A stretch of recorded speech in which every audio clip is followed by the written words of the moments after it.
What's up, guys? A while ago I did some review and build on some memory RGB controllers for your RAM.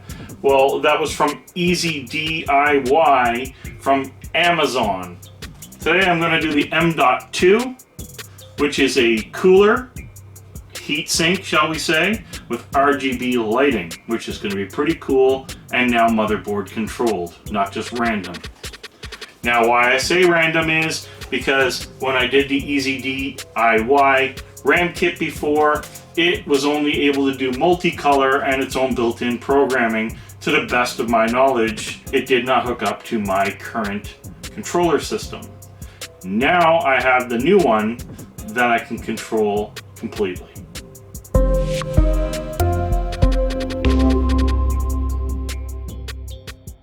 Okay guys, let's have some fun. Let's get these built and let me show you what they look like when it's all said and done.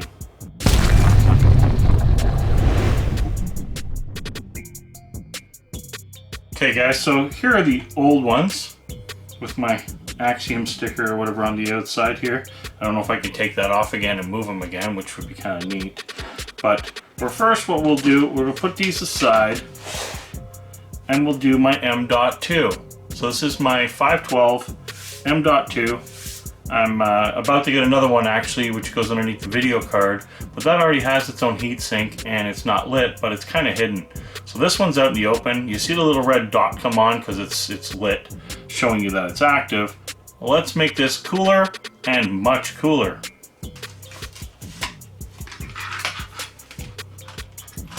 So it actually comes with a dongle too to, I guess, extend it or change it to different connector, whether it's going to be female or male. So here we have the heatsink with the RGB lighting, which is going to look pretty cool in my computer case. And as you can see now, it has the standard hookup to pretty much all motherboard controlled RGBs, and most new controllers use this connector here versus the old connector, which I was playing with, which is why I couldn't control it proper, was this. As you can see, that's just not proper. Okay, so for this, apparently it's pretty easy. We're just going to put this in between this, and then we will have our compound to transfer the heat, and then these are your clips to lock it on.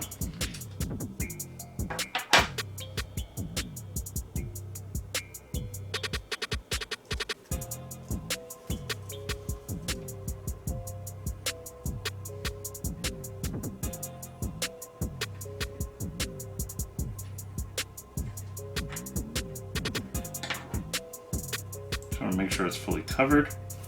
There's no mess. Let's find. There we go.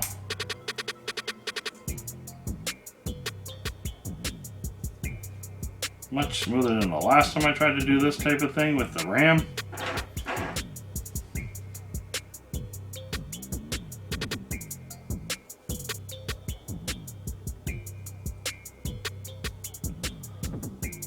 Just goes on like so. Guess I never justified for that.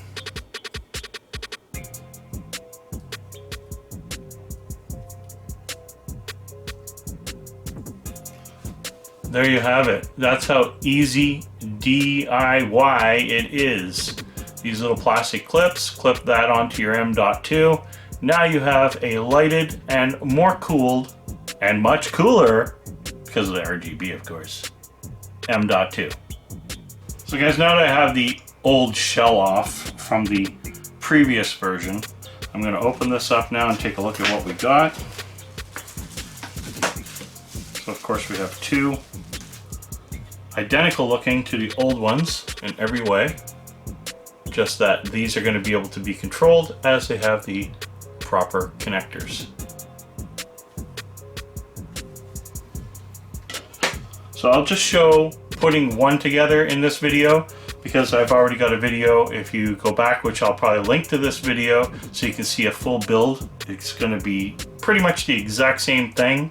So this way I'll just do one, show you what it looks like in the computer, and away we go.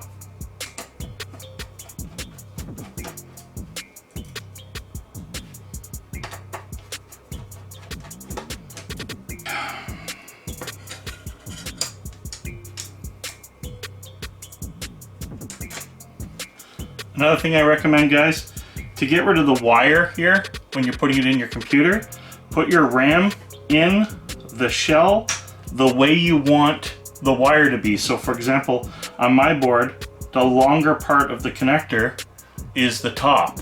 So I want the wire to the top.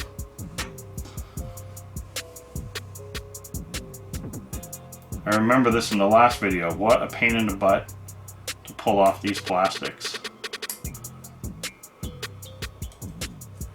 and have that happen. In this case, if I remember correctly, it was too long anyway. And that was somewhat stupid of me because I need this one to be the other one.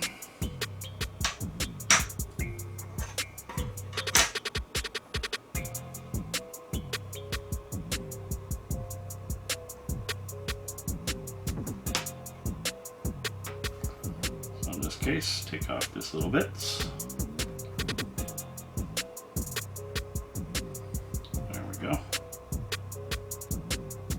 And now, because it's a longer side here, this is going to flip over like this and go into the RAM socket. Now again, this is very, very, very simple. We're just going to, I always recommend taking off the heavier part of the plastic first so it doesn't stretch so easy when you're doing the second part. When you finally get it, there we go.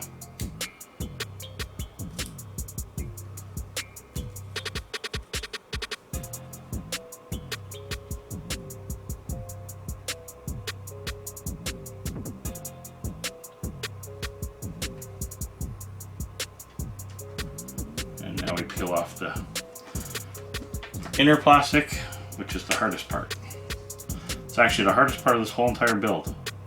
It's finding that stupid little plastic to come off. I got it. Just go slow, because if not it will tear, it will pull, it will not be your friend.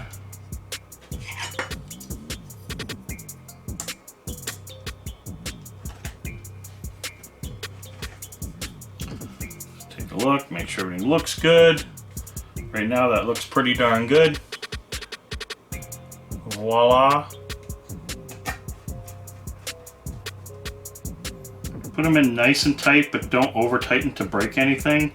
It's just so that you get that compound, that silicone pad to compress decent between your heat shields and your plate and your RAM.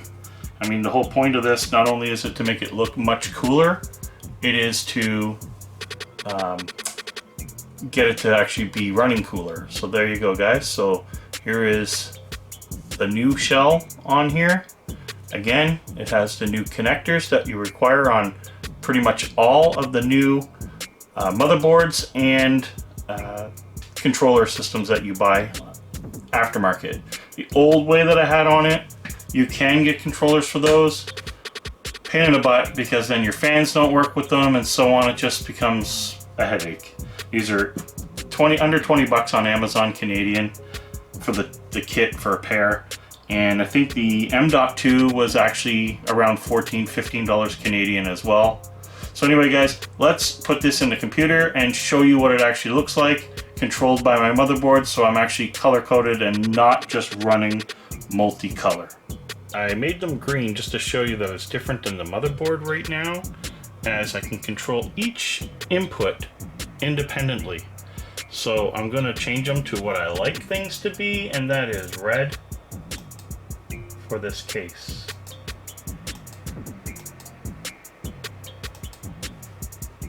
There we go, guys. Take a look at that, how awesome it is. Look at how beautiful. Whoa, look how beautiful this is, guys. Look at that, matching my color scheme that I went with the Thor Asa.